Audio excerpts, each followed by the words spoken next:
અર્જુન ભગવાન શ્રી કૃષ્ણને કહે છે કે આ જગત શું છે, આ જગત શેનું બનેલું છે? મને આ જગત વિશે જાણવાની ખૂબ ઈચ્છા છે. તમે મને આ જગત વિશે કંઈક કહો. ભગવાન શ્રી કૃષ્ણ કહે છે કે આ આખું જગત જડ અને ચેતન તત્વથી બનેલું છે. પૃથ્વી, જળ, અગ્નિ, વાયુ, આકાશ આ બધા જડ પદાર્થ છે, જેનાથી શરીર બને છે, જેનો એક દિવસ નાશ થાય છે. પણ શરીરને ધારણ કરનારો આત્મા ચેતન સ્વરૂપ છે, જેનો ક્યારેય નાશ થતો નથી. આત્મા ક્યારેય મરતો નથી. આ આખું જગત જડ અને ચેતન તત્વથી બનેલું છે. આ આખું જગત મારી માયાથી મોહ પામેલું છે, ભ્રમિત થયેલું છે. પણ જો કોઈ મનુષ્ય આ માયાના બંધનથી મુક્ત થઈ જાય તો એવો મનુષ્ય આ જગતને એના વાસ્તવિક સ્વરૂપે જાણી લે છે. માટે અર્જુન, આ જગતને એના વાસ્તવિક સ્વરૂપે જાણવા માટે માયાના બંધનથી મુક્ત થવું ખૂબ જરૂરી છે. અર્જુન ભગવાન શ્રી કૃષ્ણને કહે છે કે મનુષ્ય આ માયાના બંધનથી મુક્ત કેવી રીતે થઈ શકે? આ માયાના બંધનથી મુક્ત થવાનો કોઈ ઉપાય, કોઈ માર્ગ તમે મને બતાવો. ભગવાન શ્રી કૃષ્ણ કહે છે કે આ માયાના બંધનથી મુક્ત થવાનો એક જ ઉપાય છે, મારી ભક્તિ. માત્ર મારો અનન્ય ભક્ત મારી અનન્ય ભક્તિ વડે આ માયાના બંધનથી મુક્ત થઈ શકે છે અને માયાના બંધનથી મુક્ત થઈને આ જગતને એના વાસ્તવિક સ્વરૂપે જાણી શકે છે. માટે અર્જુન, તું મારો ભક્ત થા, તું મારી ભક્તિ કર.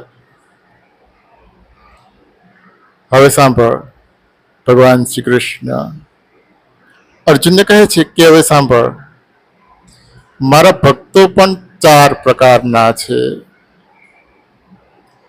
ભગવાન શ્રી કૃષ્ણ અર્જુનને કહે છે કે મારા ભક્તો પણ 4 પ્રકારના છે. દુઃખી, જિજ્ઞાસુ, વિષયી અને જ્ઞાની. દુઃખી ભક્ત, જેને કંઈક દુઃખ છે અને પોતાના દુઃખને દૂર કરવા માટે જે મારી ભક્તિ કરે છે, મારી પૂજા કરે છે, મારી ઉપાસના કરે છે, એ બધા દુઃખી ભક્તો. બીજો છે જિજ્ઞાસુ ભક્ત, જેના મનમાં કંઈક જિજ્ઞાસા છે, કંઈક જાણવાની ઈચ્છા છે. જીવ શું છે, જગત શું છે, બ્રહ્મ શું છે, પરબ્રહ્મ શું છે, આવા અનેક પ્રશ્નો જેના મનમાં છે. અને આ બધા પ્રશ્નોના ઉત્તર મેળવવા માટે જે મારી ભક્તિ કરે છે, મારી પૂજા કરે છે, મારી ઉપાસના કરે છે, એ બધા જિજ્ઞાસુ ભક્ત. ત્રીજો છે વિષયી ભક્ત, જેને વિષયોમાં આસક્તિ છે.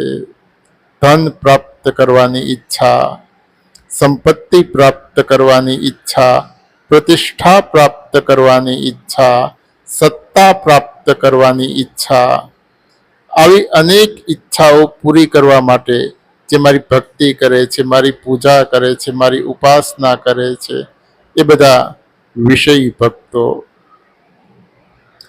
અને ચોથો છે જ્ઞાની ભક્ત, જે જ્ઞાની છે, જે જાણે છે કે પરમાત્મા જ પરમ સત્ય છે, જે પરમાત્મા માટે પરમાત્માની ઉપાસના કરે છે.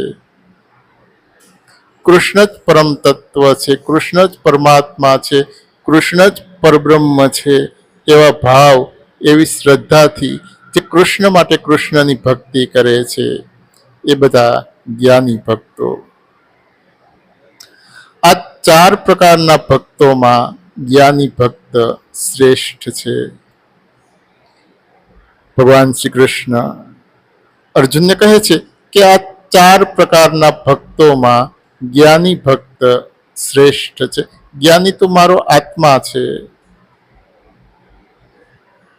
આવો જ્ઞાની બ્રહ્મને, સંપૂર્ણ અધ્યાત્મને અને બધા જ કર્મોને જાણી લે છે. ભગવાન શ્રી કૃષ્ણ અર્જુનને કહે છે કે જે જ્ઞાની ભક્ત છે એ બ્રહ્મને, સંપૂર્ણ અધ્યાત્મને અને બધા જ કર્મોને જાણી લે છે. અર્જુન ભગવાન શ્રી કૃષ્ણને કહે છે કે બ્રહ્મ શું છે, અધ્યાત્મ શું છે, કર્મ શું છે? ભગવાન શ્રી કૃષ્ણ કહે છે કે નાશ રહિત શ્રેષ્ઠ તત્વ બ્રહ્મ છે, જેનો ક્યારેય નાશ થતો નથી, જે શ્રેષ્ઠ છે, જે અવિનાશી છે, એ જ બ્રહ્મ છે. હવે સાંભળ, અધ્યાત્મ કોને કહેવાય? ભગવાન શ્રી કૃષ્ણ અર્જુનને કહે છે કે બ્રહ્મના સ્વભાવને અધ્યાત્મ કહેવાય છે. હવે સાંભળ, કર્મ કોને કહેવાય? ભગવાન શ્રી કૃષ્ણ કહે છે કે જે મનુષ્યને સાત્વિક બનાવે, મનુષ્યમાં સાત્વિક ભાવની વૃદ્ધિ કરે, મનુષ્યને સાત્વિકતાથી ભરી દે, એનું નામ કર્મ.